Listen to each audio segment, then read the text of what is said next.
At the risk of doing actual news today, a giant Tesla grid storage battery continues to burn in one of Queensland's first large-scale battery storage system.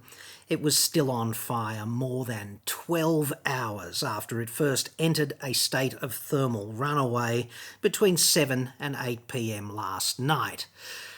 This mad rush to electric utopia continues to set exciting new records, does it not? Perhaps we should all just give a silent prayer to the P.T. Barnum of green energy, electric Jesus himself. A women, brother. There's nothing the authorities can do to fight this fire. They're just letting it burn. That's the official strategy. Apparently that's also Tesla's official battery firefighting advice. So it's just raining toxic shit all over, basically. There's a tiny little town, bit of a whistle stop called Bouldercombe, population about 1,100 people, just a couple of k's away. But there's also several houses within a few hundred metres of the site to the southeast. I can also see two nearby dams within a few hundred metres of the facility on Google Maps. And as somebody who's heavily invested in STEM, like the facts really matter and the science really matters, the conclusion I draw on the balance of probability based on what I know presently, these fuckers have badly botched on-site safety, like badly botched. And it's all looking a little too Erin Brockovich for comfort.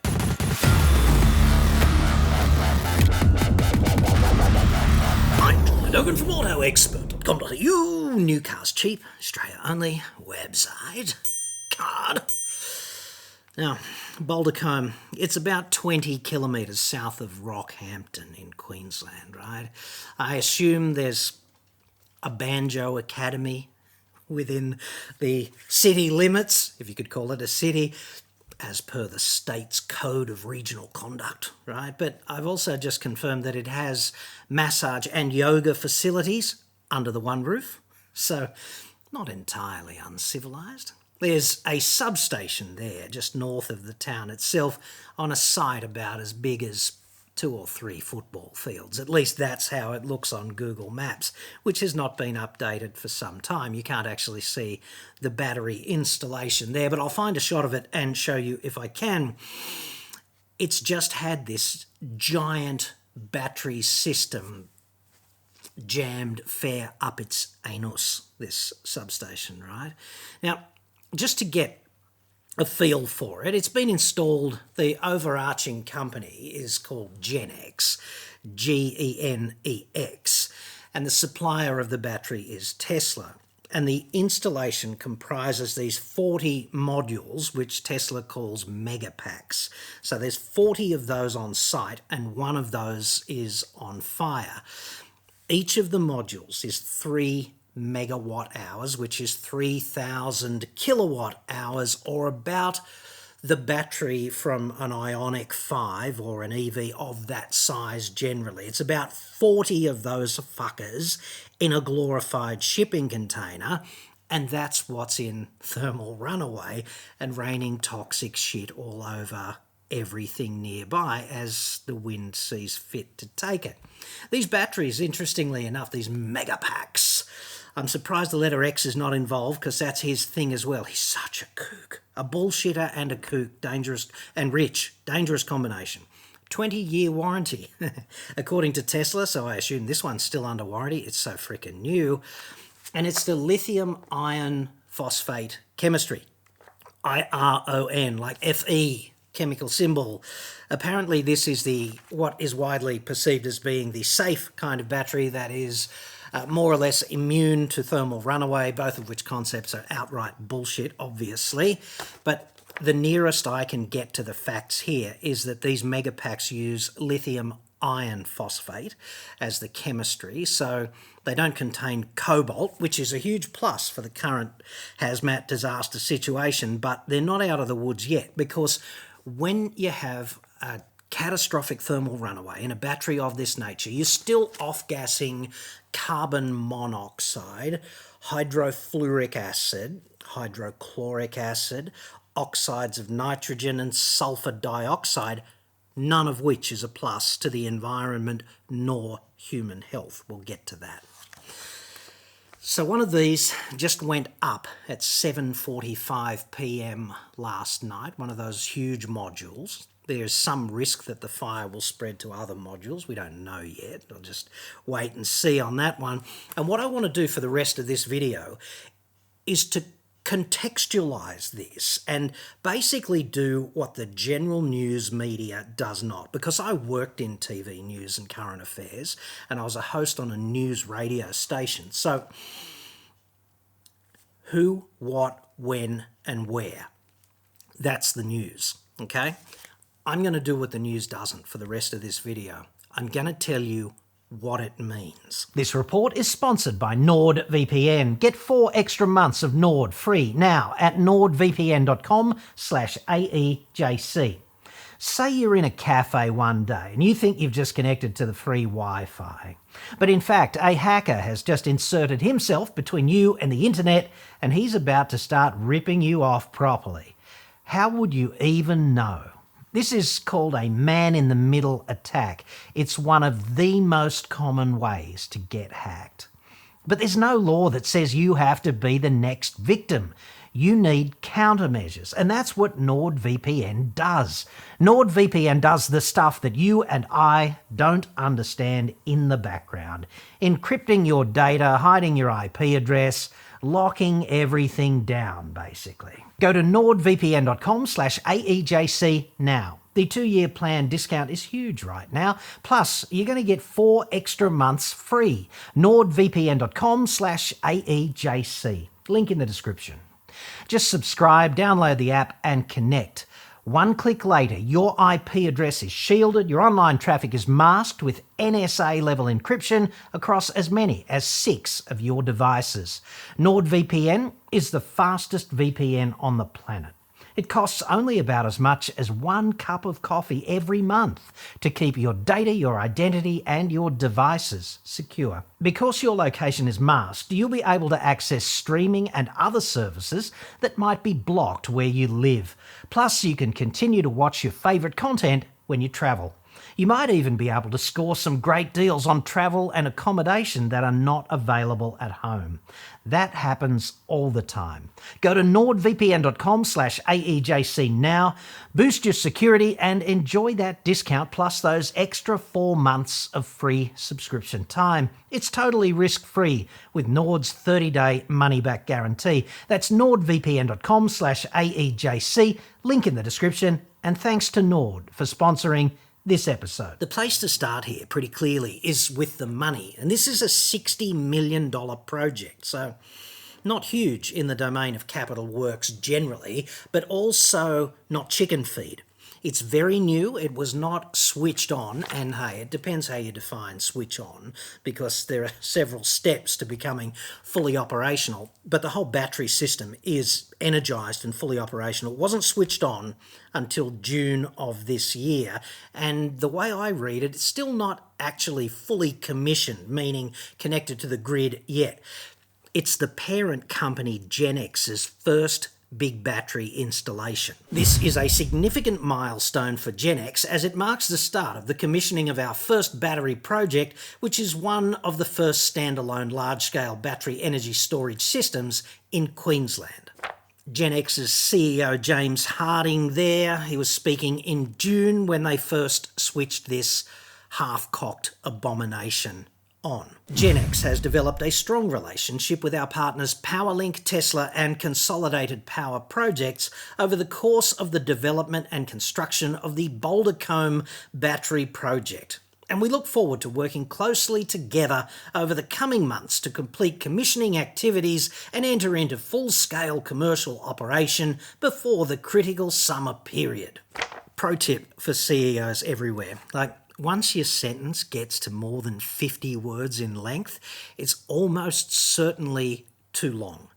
Ordinary people, like normal people, I know this is so hard for CEOs to grasp, but ordinary people don't talk like that, dude.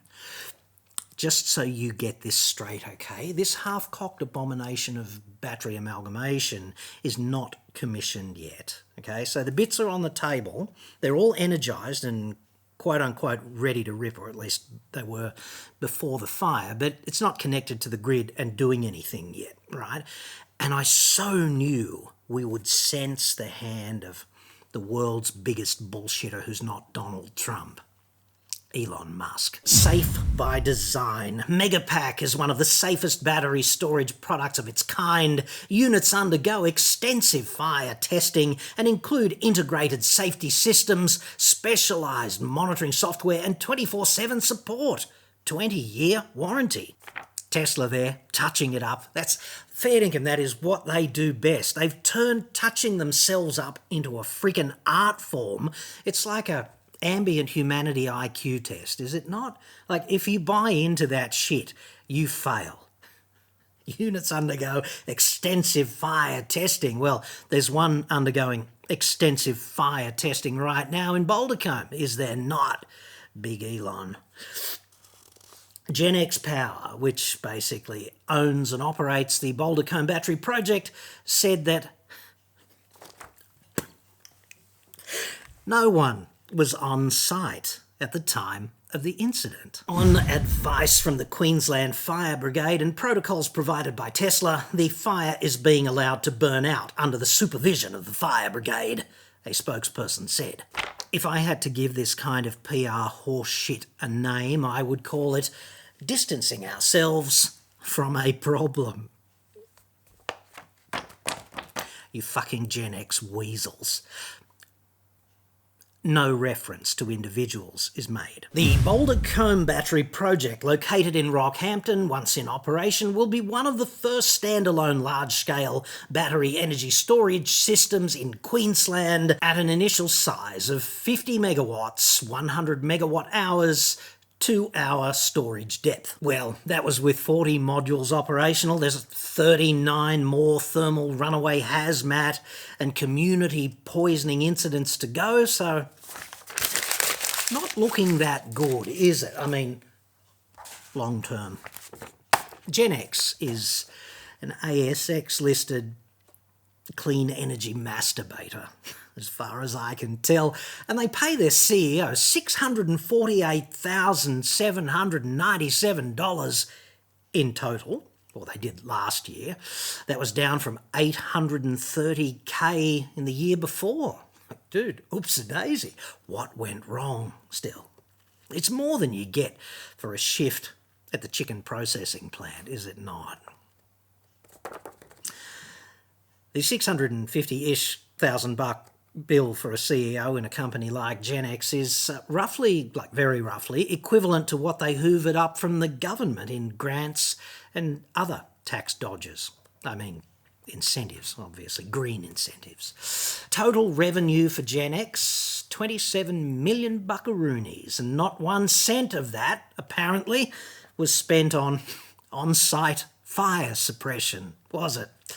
This is in a location with 100 megawatt hours of toxic thermal runaway bombs, effectively, all neatly lined up together. So, dude, what could possibly go wrong?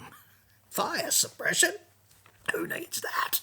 This is like a patch of dirt in the middle of the boonies, but close to where a bunch of people live, okay? And it's got like 1,600, like 1,600 EV batteries evenly distributed in 40 glorified fucking shipping containers. Fire suppression? Who needs that?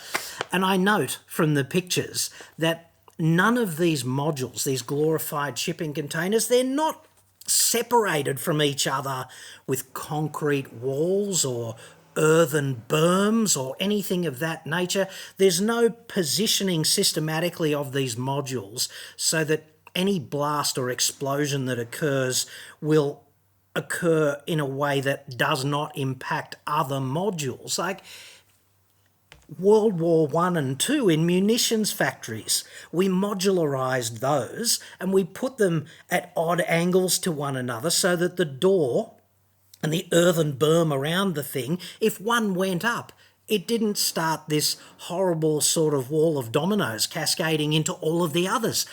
have a look at the battery installation here. We're not exactly doing that, are we? So what exactly have we learned in the past 50 years about the, I guess you'd call it decentralization or some other kind of protective measure that makes each module impervious to a failure of the others? These are all just stacked up together. Like, fuck's sake, dude. How is that a rational, reasonable way to deal with a system such as this, like a huge battery sitting in the middle of nowhere? How is that reasonable? I don't see that this is in any way an upgrade over how we built munitions for World War fucking II. I just don't. And to me, it's like reactor number 4. You know what I mean? We'll get to that because there's some stark, staggering parallels here. I just want to dwell briefly because I know a bunch of people are going to say, oh, well, lithium iron phosphate, that's the safe battery chemistry. So what I did there was, right, I downloaded the material safety data sheet for a lithium iron phosphate battery, okay? And I'm just going to run that by you right now so that you're as aware as I am of exactly how quote-unquote safe these things are. From the material safety data sheet, specific hazards arising from the chemical product causes burns to eyes, skins, and mucous membranes. That's just the chemical. It's not when it's on fire. Thermal decomposition, they say, can lead to the release of irritating gases and vapours. That doesn't sound too bad, but we'll keep going. Special protective equipment and precautions for firefighters. Self-contained breathing apparatus and full protective gear, because this is toxic shit, okay? My words, toxic shit, okay? Data not available to make a classification about the hazards, all right? Respiratory or skin sensitization. Mutagenicity, which is when the chemical jumps into your body and has rough prison sex with your DNA. You don't want that. Carcinogenicity, okay? No data available. Reproductivity, no data available. Specific target organ toxicity for single or repeated exposure, no data available. Aspiration hazard, no data available. So we really don't know how dangerous this shit is. And I know outside the STEM universe, there's a prevailing view that technology's kind of all worked out and we understand all that shit. When it comes to the chemicals in these batteries, we don't. The only countermeasure is don't expose yourself to that shit. Also from the material safety data sheet, ecological information, degradability, no data available. Bioaccumulative potential, no data available. Mobility in soil, no data available. Other adverse effects, do not allow product to reach groundwater, watercourse, or sewage system. So Erin Brockovich, dude, like it doesn't get more Erin Brockovich than that. This is not hexavalent chromium, obviously, but it's lithium hexafluorophosphate, like Jesus Christ. So, Queensland authorities, Gen X, etc., they knew, or they should have known because it's known, that there was a risk of thermal runaway, right? They knew or they should have known that if this kind of thing happens, there's the immediate risk to residents and there's some ongoing residual risk of environmental contamination that can have unknown effects because we just don't know, right?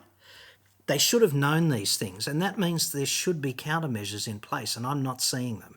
I'm just not seeing them. I wouldn't be surprised if there's an active bullshit campaign after this kind of thing is all sort of hosed down, literally, that, oh, that's all part of the commissioning process, whatever, and we weren't there yet. And I think that would be just abject bullshit, right? Because we're just deploying this stuff without the countermeasures.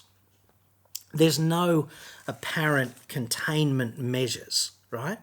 And the system does not appear to have on-site fire suppression. And Tesla can rave on about all of this 24/7 monitoring and the software and shit like that. In practice, the response was to call the fire brigade, Where's the big fuck off tank of water or the big fuck off dam full of water with big fuck off pumps and some sort of deployment system literally to hose down a battery when it gets to the point of incipient thermal runaway? The only chemical that is widely available that can deal with this kind of incident is water. 4.18 kilojoules per kilo per degree C rise in temperature. It's properly fucking miraculous stuff, and it's widely available, and you just need to have a big tank of it, big dam full of it, and some pumps on site, and get it there and flood the shit out of a module really quickly so that you contain the thermal runaway. That's how you manage this. Engineer talking, right? Also a dangerous precedent. I was a fairly crap engineer, but this is kind of basic stuff. The other thing that gets me here is, right, thermal cameras don't appear to have that. Hotline to the fire department, we don't appear to have that. And what good would it have been anyway? Because there's no freaking human being on site making sure that all the green lights on the control panel are still green. And P.S., that person has to be trained so that they know what calls to make, what buttons to push, etc., who to call on the response team if one of those lights changes from green to orange on the way to red. You know what I'm saying? Like, we don't appear to have any kind of reasonable safety system in place. And that's my problem with the deployment of lithium-ion batteries generally. Like, I'm not anti-EV. I'm pro-risk management. I'm anti-botching this in the manner of Chernobyl. And I say that advisedly because this system, when I look through that, through the prism of my engineering training, I see a system about as well thought out, as well implemented as reactor number 4 at fucking Chernobyl. And I'm not saying that this is a disaster like Chernobyl, like it's not the same scale of disaster as Chernobyl. That would be absurd to claim that. What I'm saying is that philosophically, structurally, the same sort of defects are in place. And the rest of society, which appears to have given up on STEM for Christ knows what reason, they're just oblivious to that. It's just like, battery fire, okay? It's got the same level of bureaucratic and corporate incompetency as well, in my estimation, right? On-site fire suppression, subsoil barriers to protect the groundwater and all that stuff, they certainly must seem unnecessarily expensive when you're having meetings in the boardroom and in Parliament about this kind of shit, okay, getting it all into play. Stopping it being a nice idea, deploying it through society. Do we really need that? Do we need to invest another 10 million in all of those things? Yeah, dickheads, you do, clearly, because the evidence, right? But if you're a washed up lawyer sitting on the front bench of Parliament somewhere, or even worse, a CEO with obligations to stakeholders and one eye on those big fat bonuses, then it must seem very tempting indeed to save $10, $20 million and just go, Elon's worked all that out. He's done extensive fire testing. We've got the software for that. So what are we actually doing to protect the people who are directly affected now?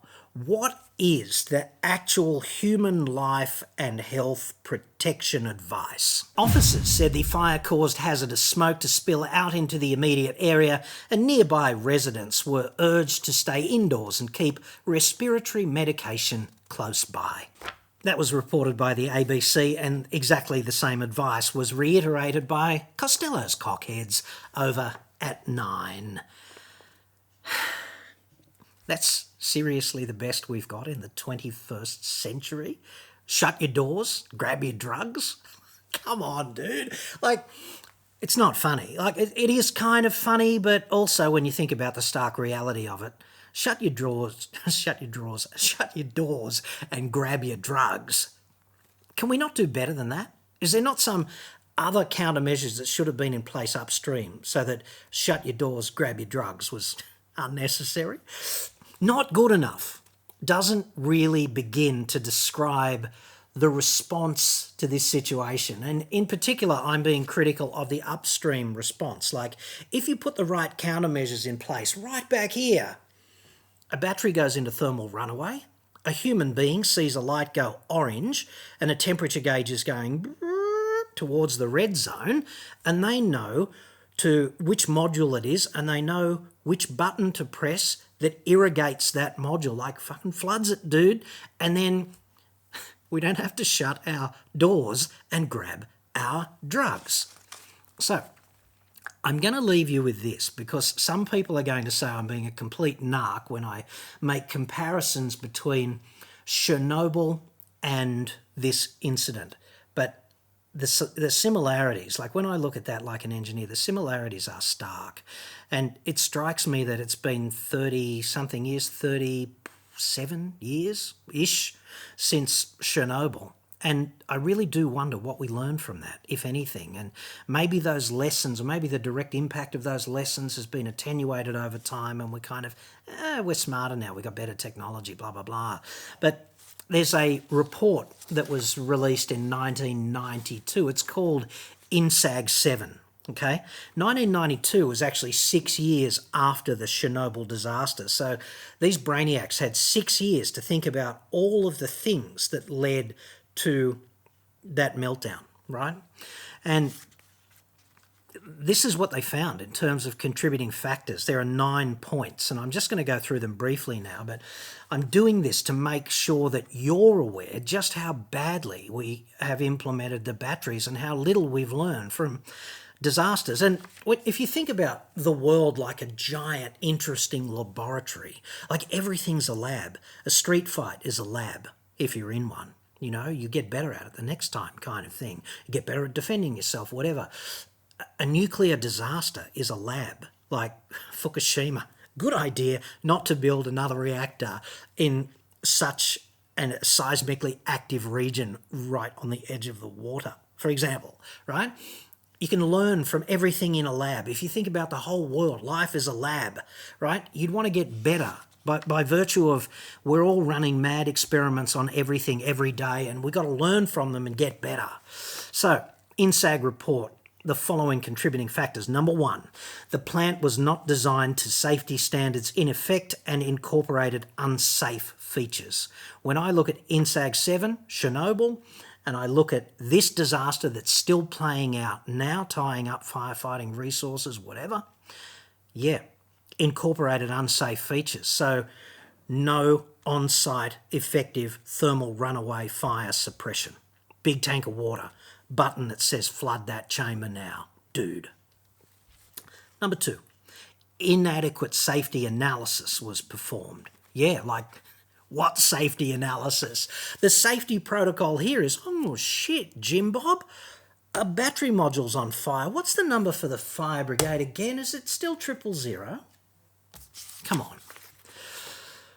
Number 3, there was, quote, insufficient attention to independent safety review. Big tick there. Number 4, operating procedures not founded satisfactorily, in safety analysis. Yep. Number 5, safety information not adequately and effectively communicated between operators and designers. Yeah, and in this case, politicians too, who greenlight this shit because they want it to sound good. You know, it's all about the press release, dude. Who cares about the details? Safety, Elon's worked on it. What could go wrong? Number 6, the operators did not adequately understand safety aspects of the plant. Big tick there, because the only alternative that I can conceive of is even worse, which is that they knew and they decided to do fuck all about the suppression of this kind of thing upstream.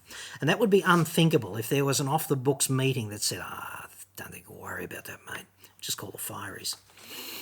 Number 7 is a bit of a nuclear-specific one, so I won't bore you with that. But number 8, the regulatory regime was insufficient to effectively counter pressures for production. and this is so telling. This is about the green revolution, like the electric utopian revolution.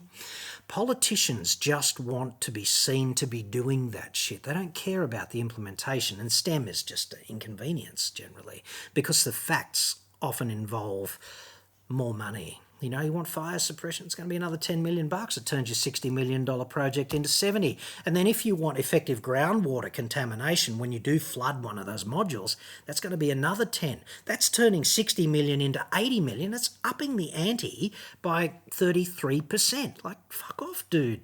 Politicians want you to look at a press release with some neat white boxes full of batteries all in a row to show that we're on track for net zero by 2050, right? They don't want you to think about getting it right, because that's a job for engineers and scientists, and who gives a fuck about that? And they also don't want you to think that the real obfuscation here is we need to maintain our position nationally as the world's #1 exporter of coal and liquefied natural gas, because our standard of living, our way of life in Australia goes lemmings off the frickin' cliff if we don't do that. So politicians want to be seen to be being green at the same time as green lighting all of this emphatically not green shit under the radar. And you can only do it under the radar if the radar screen is full of arrays of solar panels and big white batteries in boxes, and she's all good, dude. Number 9. There was a, quote, general lack of safety culture in nuclear matters at the national level as well as locally. And I'd suggest that if you cross out the word nuclear and you put battery deployment in its place, you just transpose it, boom. That's exactly what's going on here. There is a general lack of safety culture in matters relating to the deployment of batteries in these big fuck-off boxes, glorified shipping containers, in vehicles, in underground car parks without adequate firefighting mechanisms, with no access for firefighters, etc. There is a general lack of safety culture in those matters at the national level as well as locally. And this is, I know I try and make it funny generally, dude, but this is fucking disgraceful, and something needs to be done about it urgently before a whole bunch of people pay the most unthinkable, terrible price.